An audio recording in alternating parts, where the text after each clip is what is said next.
Hello friends, welcome to my channel. In our previous video हम लोगों ने differences देखे थे receipts and payment account and income and expenditure account के। और आज हम लोग का नया टॉपिक है बैलेंस शीट ऑफ एनपीओ कि हम लोग एनपीओ का नॉट फॉर प्रॉफिट ऑर्गेनाइजेशन का बैलेंस शीट कैसे होगा। तो सबसे पहले यहाँ पे बैलेंस शीट को हम लोग क्या बोल सकते हैं, बैलेंस शीट को हम लोग पोजिशन स्टेटमेंट भी बोल सकते हैं। Balance sheet is also known as position statement, ठीक है। और ये कब प्रिपेयर किया जाता है, it is prepared from ledger balance of capital item. अब हम लोग बैलेंस शीट का कुछ की पॉइंट्स देखेंगे कि ये होता क्या है, ठीक है। तो स्टार्ट करते हैं। तो फर्स्ट क्या, it is the part of financial statement and in product of accounting. ये पार्ट क्या होता है, फिनेंशियल स्टेटमेंट का पार्ट होता है balance sheet. Balance sheet is the part of financial statement and in product of accounting. और फिर second क्या है, it is prepared only with capital item. ये सिर्फ और सिर्फ कैपिटल आइटम से ही बनता है जो नॉन रेकरिंग नेचर के होते हैं। और it is prepare to know the financial position of the organisation. ये हम लोग किस लिए प्रिपेयर करते हैं, क्या जानने के लिए कि जो ऑर्गेनाइजेशन का फिनेंशियल पोजीशन क्या है। फिनेंशियल पोजीशन का बोलने का मतलब है कि बिजनेस में लॉस और प्रॉफिट कितना हो रहा है ड्यूरिंग द अकाउंटिंग ईयर। और फिर format of balance sheet is same as normal organisation. हम लोग ये पहले वाले ऑर्गेनाइजेशन में देखे कि कैसे बैलेंस शीट बनता है, वैसे ही सेम बनता है। जैसे कि पहले उसमें कैपिटल के, उसके बाद कैपिटल में क्या ऐड करते थे, नेट प्रॉफिट है तो ऐड करेंगे, नेट लॉस है तो लेस करेंगे, या फिर कुछ भी ड्राइंग है तो वो लेस करेंगे। तो इसमें भी सेम बनाया जाता है, ठीक है। तो नेक्स्ट देखिए, it is prepare after the preparation of income and expenditure account. और ये कब बनाया जाता है, इनकम एंड एक्सपेंडिचर अकाउंट के बाद बनाया जाता है। And the result of this account, तो इनकम एंड एक्सपेंडिचर अकाउंट में हम लोग क्या पता चलता है, तो सरप्लस या डेफिसिट पर चलता है। And the result of this account that is surplus और डेफिसिट। जो सरप्लस मीन्स प्रॉफिट, ये जो लॉस, ये कहाँ ट्रांसफ़र किया जाता है, कैपिटल फंड में। कहाँ ट्रांसफ़र किया जाता है, अगर सरप्लस है तो कैपिटल फंड में ऐड करेंगे, अगर डेफिसिट लॉस है तो कैपिटल फंड में लेस करेंगे, ठीक है। Opening balance of capital fund is not given. अगर ओपनिंग बैलेंस है वो, और ओपनिंग फंड अगर कैपिटल फंड का नहीं दिया हुआ है तो हम लोग इसको जस्ट निकालेंगे। Then it will be calculated by preparing opening balance sheet. तो हम लोग क्या बनाएंगे, ओपनिंग बैलेंस शीट बनाएंगे। तो कैपिटल फंड का ओपनिंग निकालने के लिए एसेट्स माइनस लायबिलिटी। अगर ये आपको नहीं समझ रहा तो आपको ये देखिए, assets equal to liabilities plus capital होता था, ठीक है।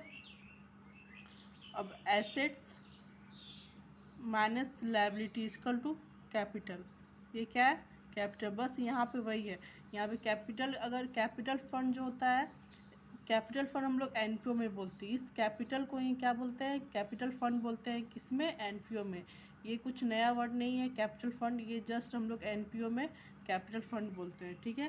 तो बस यहाँ पे वही है, कैपिटल फंड जो ओपनिंग होगा, जो एसेट्स माइनस लायबिलिटीज़ होगा, ठीक है। अब नेक्स्ट चलते हैं। अब देखते हैं कि कैपिटल फंड क्या होता है। कैपिटल फंड हम लोग पहले देखें कि capital fund equal to opening में निकालते हैं तो एसेट्स माइनस लायबिलिटी होता है। अगर ओपनिंग नहीं दिया हुआ तो कैपिटल फंड निकालना पड़ेगा, तो कैपिटल फंड निकालने के लिए एसेट्स माइनस लायबिलिटीज़ करेंगे। अब हम लोग देखेंगे कि कैपिटल फंड क्या होता है। द फंड और सोर्स विच इज़ कलेक्टेड, क्या कलेक्टेड किया जाता है, मनी कलेक्टेड किया जाता है from the members and government is known as capital fund. तो कैपिटल फंड क्या है, ये ऐसा अमाउंट होता है जो मेंबर्स या गवर्नमेंट देते हैं, कलेक्टेड किया जाता है फ्रॉम द ऑर्गेनाइजेशन, ठीक है। तो उसको क्या बोलता है, कैपिटल फंड। और it is also known as general fund, corpus fund, ठीक है। ये बहुत ज़्यादा इंपॉर्टेंट है, कोई एग्जाम में आ सकता है कि कैपिटल फंड को हम लोग और किस किस नामों से जानते हैं, तो आप लिख सकते हैं general fund and corpus fund. हम लोग देखेंगे फॉर्मेट क्या होता है balance sheet of NPO. NPO का बैलेंस शीट क्या होता है, फॉर्मेट, ठीक है। तो सबसे पहले यहाँ पे आपको नेम ऑफ द ऑर्गेनाइजेशन लिखना है, फिर बैलेंस शीट लिखना है, फिर एज एट लिखना है। फिर हम लोग देखेंगे कि बैलेंस शीट में एक तरफ होता है लायबिलिटीज़, एक तरफ होता है एसेट्स, ठीक है। तो सबसे पहले यहाँ कैपिटल फंड लिखेंगे।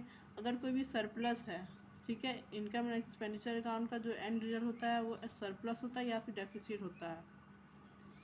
अगर सरप्लस है तो उसको ऐड करेंगे कैपिटल फंड में, अगर ये डेफिशिएट है तो लैश करेंगे। उसके बाद टूर्नामेंट फंड, अगर कुछ भी फंड रिसीव हुआ है तो हम लोग उसको ऐड करेंगे, या फिर इनकम, अगर उससे इनकम रिलेटेड टू फंड है तो उसको भी ऐड करेंगे। तो इनकम क्या हो सकता है, अगर इंटरेस्ट मिल जाए टूर्नामेंट फंड इन्वेस्टमेंट में, अगर तुम लोग इंटरेस्ट मिल जाए तो वो भी ऐड करेंगे। या फिर हम लोग को टूर्नामेंट एक्सपेंसेस, उसमें हम लोग को कुछ खर्च हो गया तो उसमें क्या करेंगे, लेस करेंगे। और ये जो ब्रैकेट का साइन देख रहे हैं अकाउंटिंग में हम लोग इसको क्या बोलते हैं, लेस बोलते हैं, ठीक है। फिर लेगेसीज है, ये लेगेसीज क्या स्पेसिफिक पर्पस है। लेगेसीज क्या है, जब कोई पर्सन मर जाता है तो उसकी वो अपनी इच्छा से जो प्रॉपर्टी है अगर ऑर्गेनाइजेशन में देता है तो उसको क्या बोलते हैं, लेगेसीज। अगर वो कोई हम लोग का स्पेसिफिक पर्पस के लिए दे रहा है तो हम लोग के लिए लाइबिलिटीज़ होता है, ओके। आउटस्टैंडिंग एक्सपेंसेस, ये आउटस्टैंडिंग एक्सपेंसेस हम लोग के लिए लाइबिलिटी होता है। प्री रिसीव इनकम, जो हम लोग इनकम है वो एडवांस में रिसीव कर लिए हैं, ओके, तो हम लोग का वो क्या होगा, लाइबिलिटी होता है। लाइफ मेंबरशिप फ़ी, ये हम लोग के लिए लाइबिलिटी होता है। ये मेंबर जो होते हैं वो ऑर्गेनाइजेशन में आने के लिए एक ही बार फ़ी देते हैं, मतलब कि एक लाइफ मेंबरशिप फ़ी होता है जो अपने जीवन वर्ष में सिर्फ एक बार दिया जाता है, तो उसको क्या बोलते हैं, लाइफ मेंबरशिप फ़ी। और फिर लास्ट में क्या है, स्पेसिफिक डोनेशन, कुछ भी जो दान किया गया वो स्पेसिफिक पर्पस के लिए, जो भी स्पेसिफिक पर्पस के लिए होता है वो कैपिटल रिसीप्ट होता है। और कैपिटल रिसीप्ट हमेशा कहाँ होता है, लायबिलिटी साइड में। हम लोग एसेट्स देखेंगे तो एसेट्स में अगर बिल्डिंग है तो यहाँ लिखेंगे। और फिर डेप्रिसिएशन, डेप्रिसिएशन मतलब घिसावट, बिल्डिंग में घिसावट है तो लेस ये लिखेंगे। फर्नीचर है तो डेप्रिसिएशन लेस करेंगे। फिर मोटर व्हीकल क्या होता है, एसेट्स होता है। स्पोर्ट्स इक्विपमेंट, ये भी हम लोग के लिए एसेट्स है। मूविंग मशीन, मूविंग मशीन मतलब घास काटने की जो मशीन होती है उसको बोला जाता है। अलमीरा, ठीक है। क्रॉकरी सेट्स मतलब ये कांच का बर्तन जो होता है। Stock of consumable good, accrued income, ये हम लोग के लिए एसेट्स होता है। इनकम मतलब इनकम अर्न तो कर लिए लेकिन हम लोग को रिसीव नहीं हुआ तो वो क्या होता है, एक्रूड इनकम हो गया। और फिर सब्सक्रिप्शन आउटस्टैंडिंग में ऐड क्या क्या क्या लिखेंगे, प्रीवियस ईयर, करेंट ईयर, मतलब कि सब्सक्रिप्शन आउटस्टैंडिंग है, मतलब कि जो सब्सक्रिप्शन हम लोग को मिलने वाला था वो अभी तक हम लोग को मिला नहीं है, तो क्या होता है, हम लोग के लिए एसेट्स होता है। तो प्रीवियस ईयर और करेंट ईयर यहाँ लिखेंगे। फिर इन्वेस्टमेंट है, फिर tournament fund investment, prepaid expenses, जो एक्सपेंसेस हम लोग एडवांस में पेड कर दिए हैं तो वो हम लोग के लिए एसेट्स होता है। और कैश एट बैंक या डिपॉजिट इन बैंक, ये भी हम लोग के लिए एसेट्स होता है। कैश इन हैंड, ये भी।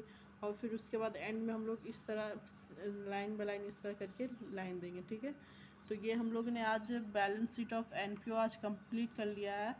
अगर आपको इससे कुछ भी प्रॉब्लम्स होता है क्वेश्चन में तो आप मुझे कमेंट कर सकते हैं। Thank you. अगर आपको मेरा वीडियो अच्छा लगा होगा तो प्लीज़ आप शेयर करें अपने फ्रेंड के साथ। Thank you.